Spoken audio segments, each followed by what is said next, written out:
اللهم صل على محمد وعلى آل محمد كما صليت على إبراهيم وعلى آل إبراهيم إنك حميد مجيد.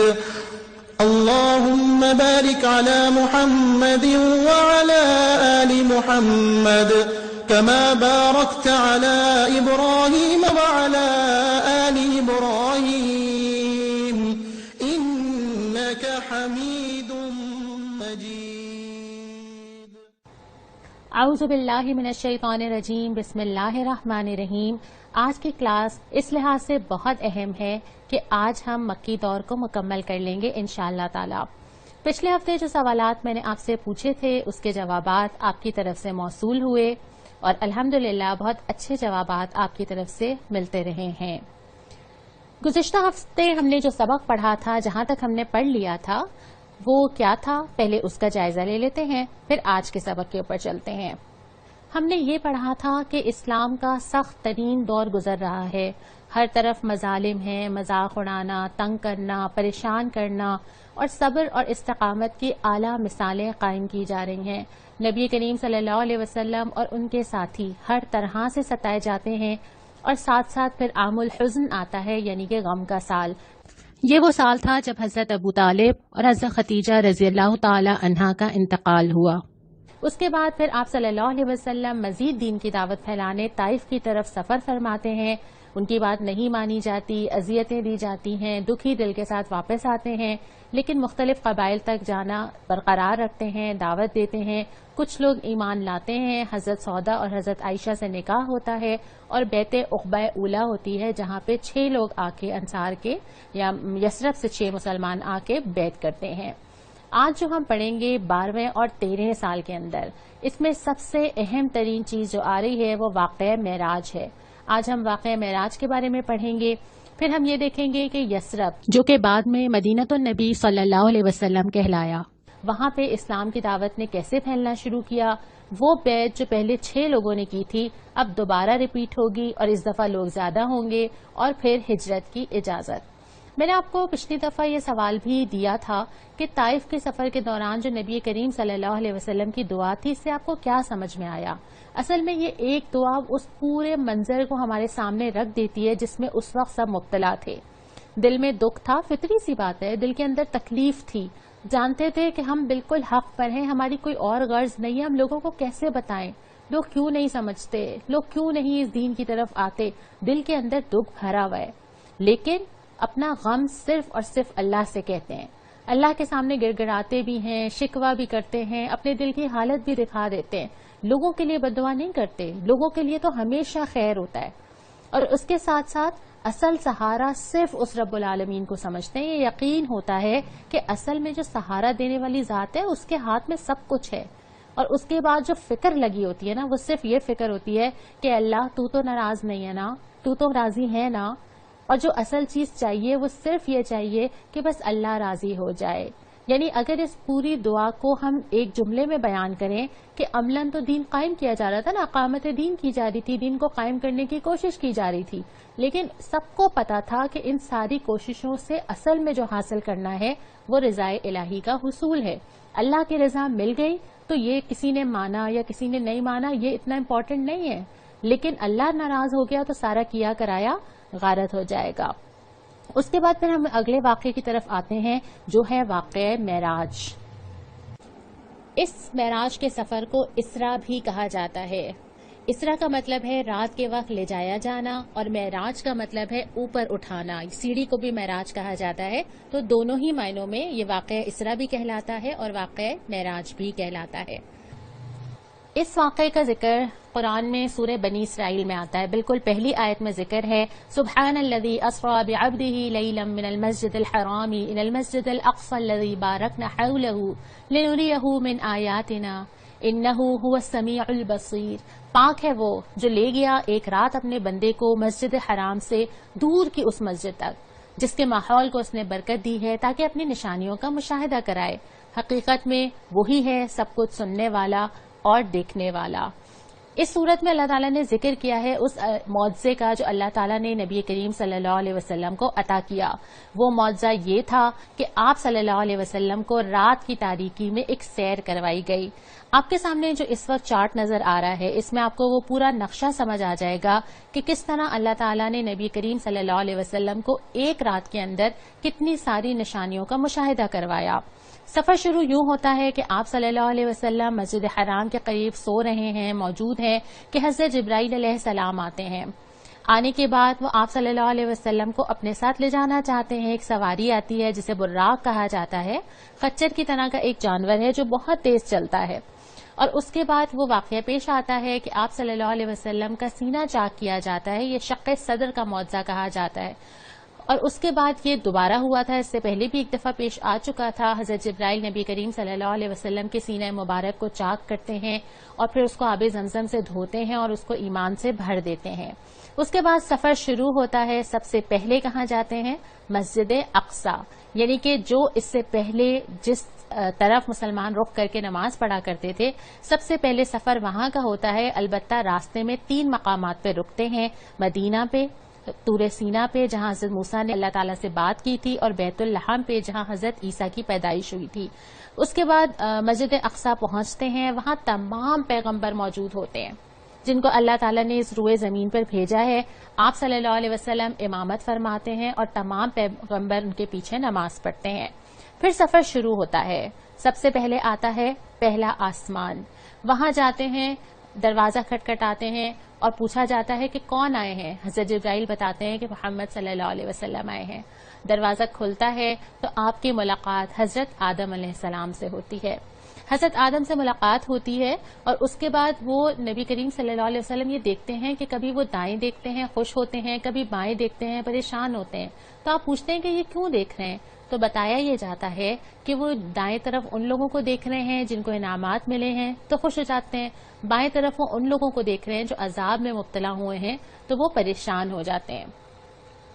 یہاں پہ نبی کریم صلی اللہ علیہ وسلم کو دوزخ بھی نظر آتی ہے اور بہت سارے مشاہدات بھی ہوتے ہیں جن کا ذکر ہم آگے کریں گے. پھر اس کے بعد سفر آگے بڑھتا ہے اور دوسرے آسمان پہ آپ کی ملاقات حضرت یحییٰ علیہ السلام اور حضرت عیسیٰ علیہ السلام سے ہوتی ہے. اس کے بعد اور آگے جاتے ہیں، تیسرے آسمان پہ پہنچتے ہیں اور وہاں پہ حضرت یوسف علیہ السلام سے ملاقات ہوتی ہے. پھر سفر اور آگے بڑھتا ہے، چوتھے آسمان کی طرف بڑھتے ہیں اور حضرت ادریس علیہ السلام سے ملاقات ہوتی ہے. پانچویں آسمان پہ جاتے ہیں، حضرت ہارون علیہ السلام سے ملاقات ہوتی ہے. چھٹے آسمان پہ جاتے ہیں تو حضرت موسیٰ علیہ السلام سے ملاقات ہوتی ہے اور ان کی آنکھوں میں آنسو آ جاتے ہیں. آپ اس کی وجہ پوچھتے ہیں تو وہ کہتے ہیں کہ آپ صلی اللہ علیہ وسلم کی امت کے لوگ حضرت موسیٰ کی امت سے زیادہ جنت میں داخل ہوں گے. اس کے بعد پھر ساتواں آسمان آتا ہے اور یہاں پہ آپ صلی اللہ علیہ وسلم کی ملاقات حضرت ابراہیم علیہ السلام سے ہوتی ہے. یہ جتنے پیغمبروں سے ملاقات ہوئی ہم نے یہ سب قرآن میں پڑھا ہے. یہ سب بھی وہی دعوت لے کر آئے تھے جو نبی کریم صلی اللہ علیہ وسلم لے کر آئے، اور جس سے بھی آپ صلی اللہ علیہ وسلم کی ملاقات ہوئی آپ صلی اللہ علیہ وسلم نے تمام انبیاء کو سلام کیا. انہوں نے اس کا جواب دیا، آپ صلی اللہ علیہ وسلم کو نبوت کی مبارکباد دی، اور سب سے اہم بات یہ کہ آپ صلی اللہ علیہ وسلم کی نبوت کا اقرار کیا، کیونکہ جب کوئی نیا نبی آ جاتا ہے تو اس سے پہلے والا نبی جو ہے اس کی شریعت منسوخ ہو جاتی ہے. یعنی کہ اب اگر آپ صلی اللہ علیہ وسلم آ گئے ہیں تو اس کے بعد اب جو نبوت ہے جو آپ صلی اللہ علیہ وسلم کو دی گئی اور آپ کے بعد کسی کو نہیں دی گئی، وہ نبی کریم صلی اللہ علیہ وسلم کے پاس تھی اور انبیاء تک نے اس نبوت کا اقرار کیا. اس کے بعد پھر آپ ایک مقام پر پہنچتے ہیں جسے کہا جاتا ہے بیت المعمور، اور یہ وہ مقام ہے، ایک جگہ میں نے پڑھا کہ یہ وہ مقام ہے جس کا ایک ہلکی سی جھلک خانہ کعبہ کی شکل میں زمین پر موجود ہے، اور یہاں پہ ایک روز میں 70,000 فرشتے اس سے داخل ہوتے ہیں، اور یہاں پہ اللہ تعالیٰ کی بندگی بجائی جاتی ہے. فرشتوں کی ایک الگ ہی دنیا آباد ہے. اور یہاں پہ ایک مقام ہے جسے سدرۃ المنتہا کہا جاتا ہے، جس کا قرآن میں بھی ذکر ہے. اس کے آگے پہ حضرت جبرائیل علیہ السلام بھی نہیں جاتے. اس مقام پر اللہ تعالیٰ نے نبی کریم صلی اللہ علیہ وسلم کو جنت کا مشاہدہ بھی کروایا، اور یہاں پھر اللہ رب کائنات سے ملاقات ہوتی ہے.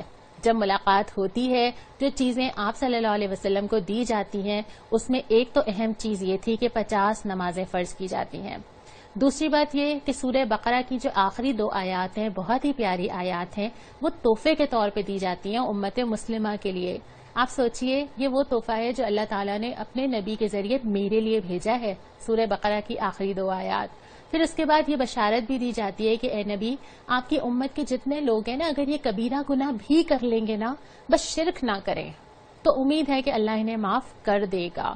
اور اس بشارت کے ساتھ پھر آپ صلی اللہ علیہ وسلم واپس پلٹتے ہیں۔ جب واپس آنے لگتے ہیں تو 50 نمازیں لے کر آ رہے ہوتے ہیں، تو حضرت موسیٰ پوچھتے ہیں کہ کیا ملا؟ وہ کہتے ہیں کہ 50 نمازیں۔ حضرت موسیٰ کہتے ہیں کہ نہیں کر پائے گی امت، ہم نے بنی اسرائیل کا سارا واقعہ تو پڑھا ہے نا۔ وہ کہتے ہیں نہیں ہوگا، یہ امت کے لیے بہت مشکل ہو جائے گی، آپ جائیے اس پہ تخفیف کروائیے۔ آپ صلی اللہ علیہ وسلم پھر واپس جاتے ہیں، پھر درخواست کرتے ہیں، پھر وہ 40 ہو جاتی ہیں، پھر آتے ہیں، حضرت موسیٰ پھر کہتے ہیں کہ نہیں پھر جائیے، اور ایسے کرتے ہیں یہاں تک کہ پھر وہ نمازیں 5 رہ جاتی ہیں۔ حضرت موسیٰ کہتے ہیں اچھا پھر جائیے، لیکن آپ فرماتے ہیں کہ نہیں اب مجھے شرم آتی ہے نا۔ اس کے بعد پھر آپ صلی اللہ علیہ وسلم وہ 5 نمازیں لے کے واپس پلٹتے ہیں، لیکن یہ بشارت دے دی جاتی ہے کہ آپ کی امت کو ان 5 نمازوں سے بھی 50 نمازوں کا ہی ثواب ملے گا۔ اس سفر کے دوران یہ واقعہ بھی ہوتا ہے کہ آپ صلی اللہ علیہ وسلم کے سامنے مشروب پیش کیے جاتے ہیں، جس میں شراب بھی ہوتی ہے اور دودھ بھی ہوتا ہے، اور آپ صلی اللہ علیہ وسلم دودھ کا انتخاب کرتے ہیں۔ تو حضرت جبرائیل کہتے ہیں کہ اصل میں یہ فطرت ہے، اور یہ فطرت سے قریب چیز ہے جس کو آپ نے اختیار کیا، اگر آپ شراب اختیار کر لیتے تو آپ کی امت گمراہ ہو جاتی۔ پھر نبی کریم صلی اللہ علیہ وسلم کا واپسی کا سفر شروع ہوتا ہے، جو آپ کے سامنے پنک کلر کی لائن ہے۔ آپ واپس آتے ہیں، مسجد اقصیٰ پہنچتے ہیں، پہلے کی طرح دوبارہ نماز ہوتی ہے، آپ صلی اللہ علیہ وسلم کی امامت میں تمام پیغمبر نماز ادا کرتے ہیں، اور اس کے بعد پھر آپ حرم کی طرف واپس آتے ہیں۔ واپس آنے کے بعد آپ تمام لوگوں کو بتاتے ہیں، لیکن کوئی آپ صلی اللہ علیہ وسلم کی بات نہیں مانتا۔ اس سفر کے دوران جو اور مشاہدات ہوئے ان میں یہ تھا کہ آپ نے بہت سارے واقعات دیکھے، جن میں سے چند میں آپ کے سامنے رکھ دیتی ہوں، کہ جیسے دیکھا کہ کچھ لوگ تھے جو کھیتی کاٹ رہے تھے، کاٹتے چلے جا رہے ہیں فصل اور وہ آتی چلی جا رہی ہے، تو پھر پتہ چلا کہ یہ وہ لوگ ہیں جنہوں نے اللہ کی راہ میں جہاد کیا ہے، یعنی وہ جتنا حاصل کرتے ہیں ان کو اور مل جاتا ہے۔ اس کے بعد کچھ لوگ ایسے تھے جن کے سر پتھروں سے کچلے جا رہے تھے۔ آپ نے پوچھا بھی یہ کون ہے، تو معلوم ہوا کہ یہ وہ لوگ ہیں جو نماز کے لیے نہیں اٹھتے تھے۔ کچھ لوگ ایسے تھے جن کے کپڑوں میں پیون بھی لگے ہوئے تھے اور وہ جانوروں کی طرح گھاس کھا رہے تھے نا، چر رہے تھے۔ آپ نے پوچھا تو پتہ چلا کہ یہ وہ لوگ ہیں جو زکوٰۃ اور خیرات نہیں دیتے۔ اسی طرح کچھ لوگ تھے جن کی زبانیں اور جن کے ہونٹ کینچی سے کاٹے چلے جا رہے تھے۔ معلوم کرنے پہ پتہ چلا کہ یہ وہ لوگ ہیں جنہوں نے دنیا میں بہت غلط استعمال کیا تھا اپنی زبانوں کا۔ اسی طرح کچھ لوگ جو اپنا ہی گوشت کاٹ کر کھا رہے تھے۔ پتہ یہ چلا کہ یہ وہ لوگ ہیں جو دنیا میں بہت لوگوں کو طعنے دیا کرتے تھے۔ اسی طرح تانبے کے ناخن سے اپنا منہ اور اپنا سینہ نوچنے والے لوگوں کو بھی آپ صلی اللہ علیہ وسلم نے دیکھا، اور یہ وہ لوگ تھے جو دوسروں کی غیبت کرتے تھے یا دوسروں کی عزت پر حملہ کرتے تھے۔ عزت پر حملہ کرنے سے مراد الزام لگا دینا، بہتان لگا دینا، بدگمانی کرنا، غیبت کرنا، یہ ساری چیزیں عزت پر حملہ ہیں۔ تو انسانوں کے ساتھ جو معاملات ہیں جن کو ہم بہت ہلکا لیتے ہیں، وہ اتنے ہلکے نہیں ہیں، ان میں بھی آپ کو بہت ساری عبادات سے زیادہ حقوق العباد نظر آ رہے ہیں۔ اور بھی بہت ساری چیزیں ہیں جو سفر کے دوران آپ صلی اللہ علیہ وسلم نے دیکھی، اسی طرح کے مشاہدات۔ آپ جب واپس آتے ہیں تو پھر آپ لوگوں کو بیان کرتے ہیں، اور لوگ مذاق بناتے ہیں کہ اچھا ایک رات کے اندر آپ ہو کے بھی آ گئے۔ لیکن ان سب کے درمیان ایک ہستی ہوتی ہے جس کے پاس ایک شخص جاتا ہے اور کہتا ہے کہ اے ابو بکر، تمہیں معلوم ہے تمہارے رسول کیا کہہ رہے ہیں؟ پوچھتے کیا کہہ رہے ہیں؟ وہ کہتے ہیں کہ وہ تو کہہ رہے ہیں کہ ایک رات میں جا کے مسجد اقصیٰ ہو کر آ گئے۔ حضرت ابو بکر فرماتے ہیں کہ میں تو یہ بھی مانتا ہوں کہ ان کے پاس روزانہ پیغمبر آتا ہے، اور مجھے یقین ہے کہ وہ سچ کہتے ہیں۔ اس دن سے حضرت ابو بکر صدیق کا لقب صدیق پڑا۔ اس کے بعد پھر ہم آگے چلتے ہیں۔ ایک طرف تو مکہ کے اندر یہ سب جاری تھا، دوسری طرف یثرب، جہاں پہ حضرت مصعب بن عمیر کو بھیجا گیا تھا، اور وہ خاموشی کے ساتھ ایک کام کر رہے تھے کہ گھر گھر جا کے اسلام کی دعوت دے رہے تھے۔ یثرب کے اندر حضرت مصعب بن عمیر کی تبلیغ کی وجہ سے کوئی گھر ایسا نہیں بچا تھا جہاں اسلام کی دعوت نہ پہنچی ہو۔ بظاہر تو یہ لگتا ہے نا کہ ایک الگ جگہ پہ جا کے ایک چھوٹے سے کونے میں جا کے کام کیا جا رہا ہے، لیکن کون سا کام آگے جا کے کیا نتیجہ نکالنے والا ہے، کس کا صدقہ جاریہ بننے والا ہے، کوئی نہیں جانتا۔ اور پھر اس کے بعد یہ ہوا کہ آپ صلی اللہ علیہ وسلم کو آ کر حضرت مصعب بن عمیر نے خبر دی، بتایا کہ مدینہ میں یہ صورتحال ہے، مدینہ میں کون کون آباد ہے، وہاں کی سچویشن کیا ہے، وہاں جایا جا سکتا ہے کہ نہیں، وہاں اسلام کتنا پھیلا ہے۔ اس پہ ہم بھی بات کریں گے انشاءاللہ اگلی کلاس میں۔ اس کے بعد پھر حضرت مصعب کی تبلیغ کے نتیجے میں جو لوگ اسلام لائے ہیں، اب وہ تعداد پچھلے سال جو 6 تھی، اب وہ تعداد 70 سے زیادہ ہو چکی ہے، جس میں کچھ خواتین بھی ہیں۔ یہ لوگ آتے ہیں، مکہ آتے ہیں، جو حج کے لیے قافلے آتے ہیں، جس پرانے طریقے پہ مشرکین حج کیا کرتے تھے، ان قافلوں میں مل کر آتے ہیں، اور ایک پوائنٹ ڈیسائیڈ ہوتا ہے جہاں پہ آپ صلی اللہ علیہ وسلم ان سے ملیں گے۔ رات کی تاریکی میں کتنے خدشے، کتنے خوف، کیا کچھ ہوگا نا۔ اور کچھ صحابہ بتاتے ہیں کہ ہم پورا راستہ یہ ڈسکشن کرتے ہوئے آئے تھے کہ ہم کیوں نبی کو وہاں چھوڑ دیں، ہم اپنی جگہ لے آتے ہیں، ہم اپنے شہر لے آتے ہیں، محبت کتنی ہوگی نا، کتنی عقیدت، کتنا تعلق ہوگا۔ تو ایسا ہی ہوا کہ وہ وہاں پہ جمع ہوئے۔ جمع ہونے کے بعد رات کی تاریکی میں آپ صلی اللہ علیہ وسلم بھی وہاں پہنچے، اور انہوں نے یہ درخواست رکھی کہ آپ یثرب آ جائیے۔ حضرت عباس بھی ساتھ تھے، اس وقت اسلام نہیں لائے تھے لیکن کنسرن تھے، چچا تھے۔ انہوں نے ان سے پوچھا کہ کیا تمہیں پتہ ہے کہ تم کون سی ذمہ داری اٹھا رہے ہو؟ یہاں تک تو ہم حفاظت کر رہے ہیں، جب تم لے جاؤ گے، جب تمہیں حالات کا سامنا کرنا پڑے گا تو تم کیا کرو گے؟ ایسا تو نہیں کہ بیچ راستے میں چھوڑ کے پیچھے ہٹ جاؤ گے۔ لیکن وہ لوگ کیا سوال کرتے ہیں؟ وہ لوگ آگے سے یہ پوچھتے ہیں کہ یا رسول اللہ، ہم سب سے دشمنی لے لیں گے، آپ ہمیں چھوڑ کے تو نہیں جائیں گے نا؟ آپ صلی اللہ علیہ وسلم مسکرانے لگتے ہیں، اور پھر آپ اس کے بعد یقین دلاتے ہیں کہ نہیں، تمہاری دشمنی میری دشمنی، جن سے تمہاری صلح میری صلح، اور میں تم سے اور تم مجھ سے نا۔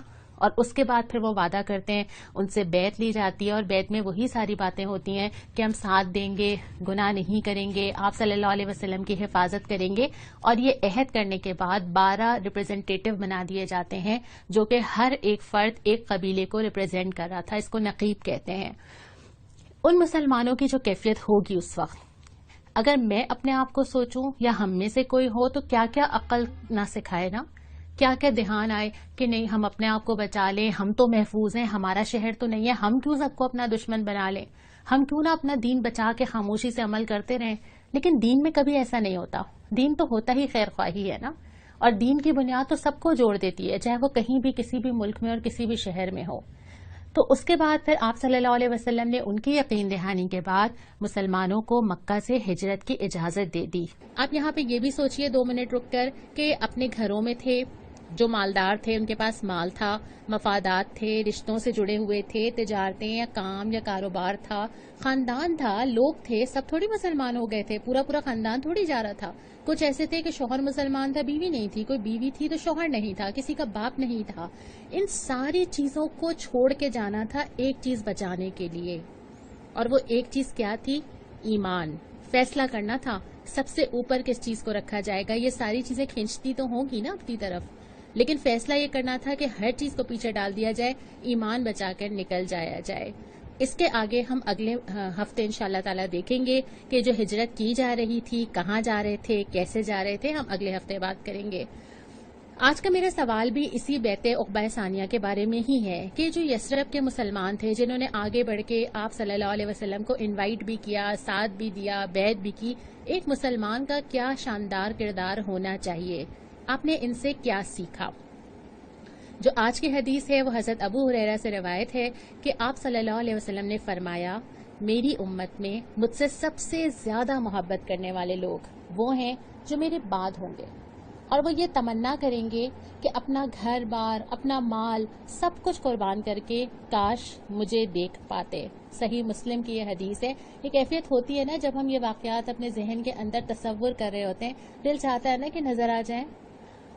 اور آج کی جو سنت ہے وہ بھی میں نے اسی واقعہ طائف سے ہی لی، اگرچہ ہمیں اور جگہوں پہ بھی یہ بات مل جاتی ہے کہ آپ صلی اللہ علیہ وسلم سے جب بھی فرمایا گیا کہ آپ بد دعا کیجئے، آپ نے دعا فرمائی۔ طائف کے اس واقعے سے بھی ہمیں یہی ملتا ہے کہ جس نے تکلیف دی ہے اس سے دل خراب نہیں ہے، یہ نہیں ہے کہ اس سے بہت زیادہ شکایات ہیں، بلکہ اللہ کے سامنے اپنا غم ضرور رکھا ہے، لوگوں کے لیے دعا ہی کی ہے۔